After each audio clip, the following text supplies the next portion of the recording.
डोडो TV.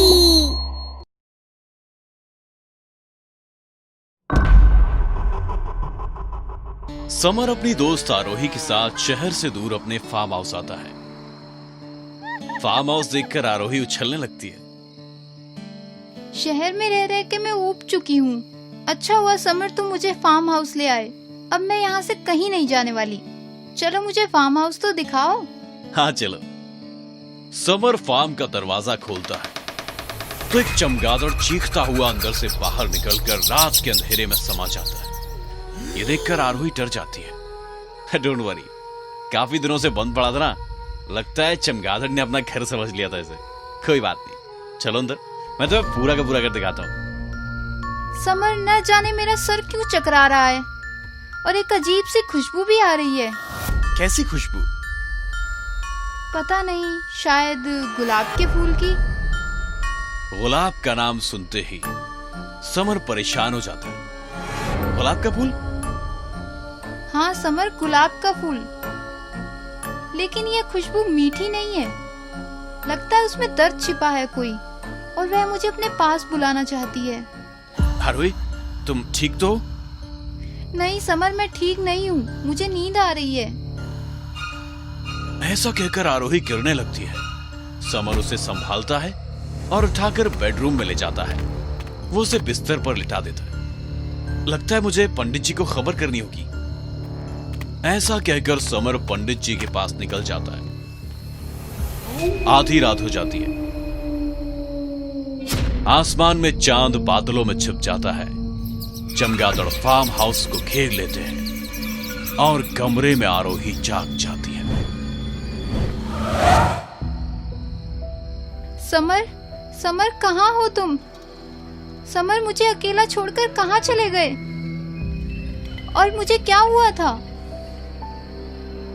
अरे हाँ, गुलाब की खुशबू। उस खुशबू ने मुझे बेहोश कर दिया था।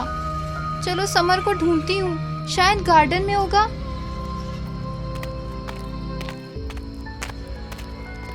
आरोही सीढ़ियां उतरकर नीचे आती है और एक बंद कमरे के आगे रुक जाती है। लगता है गुलाब की खुशबू इसी कमरे से आ रही है। ऐसा लगता है जैसे कोई मुझे बुला रहा है। मुझे इस कमरे में जाकर पता लगाना ही होगा कि इसमें ऐसा क्या छिपा है।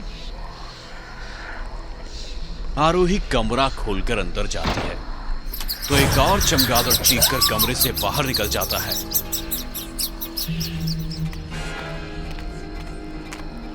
ओह ओह, ये चमगादड़ भी ना। समर ठीक कहता है, सच में चमगादड़ का घर ही है ये। अरे लगता है ये तो स्टोर रूम है। कितना सामान बिखरा पड़ा है। लगता है बरसों से यहाँ किसी ने सफाई ही नहीं की। आरोही स्टोर रूम के अंदर जाती है तो उसे टेबल पर एक एल्बम दिखता है। आरोही एल्बम की धूल साफ करती है और एल्बम खोलती है।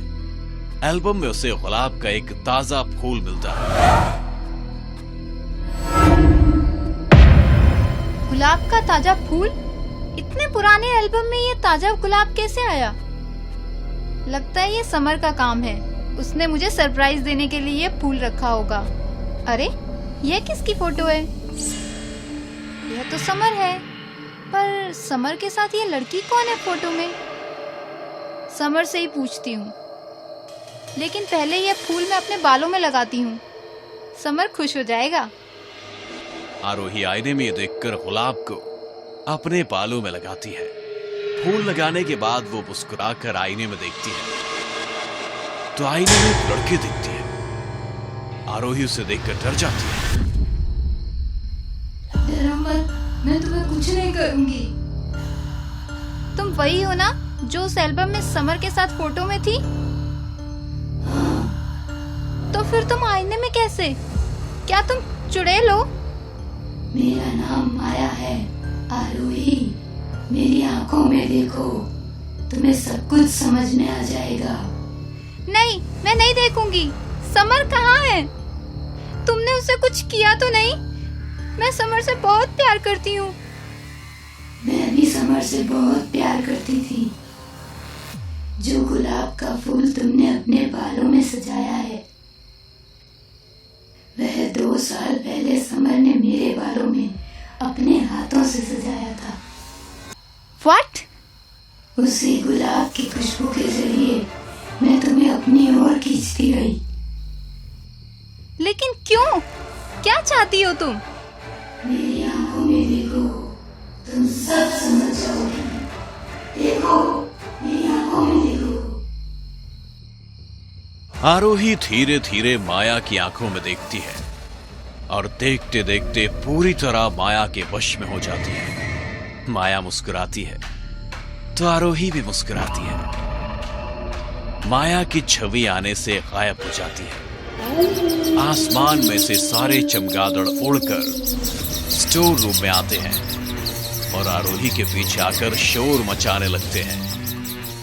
आरोही गार्डन में आती है। वहां गुलाब का बहुत बड़ा पौधा होता है। आरोही गुलाब के पास आकर जमीन खोदने लगती है। थोड़ी देर में उसे प्लास्टिक में लिपटी एक लाश मिलती है, माया की लाश। थोड़ी देर बाद समर एक पंडित को लेकर आता है। कहां दफनाया था उसे? यहां गुलाब के नीचे। तुम्हारी गलती की वजह से वो फिर वापस आई है। अगर तुमने उसे जलाया होता तो मुसीबत नहीं आती। तब मुझे इस बात का एहसास नहीं था। पंडित जी, कोई तो रास्ता होगा। मैं आरोही से बहुत प्यार करता हूं, मैं उसे खोना नहीं चाहता। आरोही से ज्यादा खतरा तुम्हें है समर। हमें जल्दी कुछ करना होगा। ग्रह दशा कुछ भी ठीक नहीं चल रहा। प्लीज पंडित जी, देर मत कीजिए, कुछ कीजिए। एक काम करो, वो लाश निकालो। अभी निकालता हूं।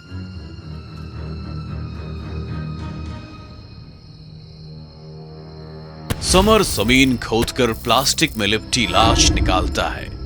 इसे जलाना होगा। जी, अभी जलाता हूं। अरे मूर्ख, ये तुम्हारे बस की बात नहीं। मुझे इसे मंत्रोच्चारण से जलाना होगा। जैसा आप ठीक समझे।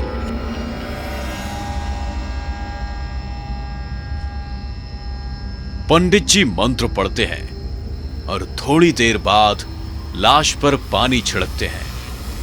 लाश भस्म हो जाती है। अब उसका देह राख हो चुका है। अब वो फिर नहीं आएगी। खतरा टल चुका है। मैं आपका आभारी हूं पंडित जी, आपने मुझे बचा लिया। अब मैं चलता हूं। अपना ख्याल रखना। अरे इतनी जल्दी क्या है, थोड़ा ठहर जाइए। मतलब? सॉरी पंडित जी, माया का राज सिर्फ आपको पता है, इसलिए मैं आपको जिंदा नहीं रख सकता। मूर्ख, ये क्या बक रहे हो? चिंता मत कीजिए, ये गलती मैं दोबारा नहीं करूंगा। आपको मार के जला दूंगा, फिर तो कोई परेशानी नहीं होगी ना।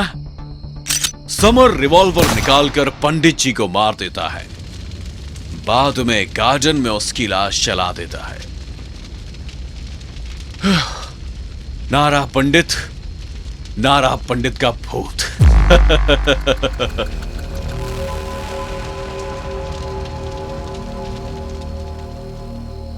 समर बेडरूम में आता है और बिस्तर पर देखता है तो उसे लगता है आरोही सोई हुई है। आरोही, मैं आ गया। कैसी हो अब तुम? डरने की जरूरत नहीं है, मैंने सब कुछ ठीक कर दिया है। आरोही, बोलो ना, गुस्सा हो गया तुम मुझसे? अरे बाबा सॉरी, तुम नींद में थी ना, इसीलिए मैं बिना बताए चला गया। सॉरी बोल रहा हूं ना। ऐसा कहकर वो बिस्तर पर लेट जाता है। आरोही, तुम्हारे बालों में गुलाब का फूल कैसे आया? पहले तो नहीं था। ऐसा कहकर समर बालों से गुलाब का फूल निकाल लेता है और माया उसकी तरफ मुड़ जाती है। ये देखकर समर को झटका लगता है। माया, तुम तो? हाँ, मैं मर चुकी हूँ। तुमने ही मारा है मुझे। 2 साल पहले इसी फार्म हाउस में गुलाब के नीचे दफनाया है तुमने मुझे। क्यों समर? मैं गरीब थी क्या इसलिए? या फिर मैं माँ बनने वाली थी इसलिए? मैं कहीं बोझ ना बन जाऊं, यह सोचकर तुमने मुझे मेरे बच्चे के साथ दफना दिया। लेकिन मैं आई हूँ तुमसे बदला लेने आई हूँ। माया, आरोही का है, मैं उसे बहुत प्यार करता हूँ, उसे कुछ मत कहना। जानती हूँ बहुत प्यार करते हो तुम उससे, लेकिन मैं भी तो तुमसे बहुत प्यार करती थी। फिर भी तुमने मुझे मारा और अब आरोही को भी मार दिया। मतलब नीचे पंडित ने जिसे भस्म किया वो आरोही थी। नहीं, ये नहीं हो सकता। हाँ, जब तुम पंडित से मिलने गए थे तब मैं आरोही को वश में कर लिया था। वश में हुई आरोही गार्डन में दफनाए हुई मेरी लाश उठाकर बेडरूम में बिस्तर पर लिटा दिया और वापस गार्डन में आई। आरोही उस गद्दे पे लेट गई और मैंने अपनी शक्ति से उसको मेरा रूप दे दिया और उसको जमीन के नीचे धकेल दिया। क्या? हाँ, सबूतों को मिटाने की हड़बड़ी में तुमने अपनी प्रेमिका को ही मार दिया और मेरा अधूरा काम पूरा कर दिया। नहीं। हाँ, उस पंडित को मारकर तुमने अपनी ही जिंदगी के दरवाजे बंद कर दिए और अब मैं तुम्हें मारकर इस कहानी को खत्म कर दूंगी। नहीं माया, देखो, तुम मुझे माफ कर दो। मैं मानता हूँ कि पैसे के लालच में आकर मैंने गलती कर दी, लेकिन मुझे इस बार माफ कर दो। मैं पुलिस के सामने जाकर सब सच बता दूंगा और सरेंडर भी हो जाऊंगा। नहीं नहीं नहीं। माया समर के पास आती है। उसके नाखून लंबे लंबे होने लगते हैं, पूरे शरीर में कांटे निकल आते हैं, बड़े बड़े दांत निकल आते हैं, चेहरे पर काले बाल उगाते हैं। वो समर की छाती पर बैठकर उसका खून पीने लगती है, नाखूनों से उसकी छाती फाड़ देती है। माया घर से बाहर आती है। अंधेरी रात में चांद को देखकर मुस्कुराती है और फिर चमगादड़ बनकर आसमान के अंधेरे में डूब जाती है।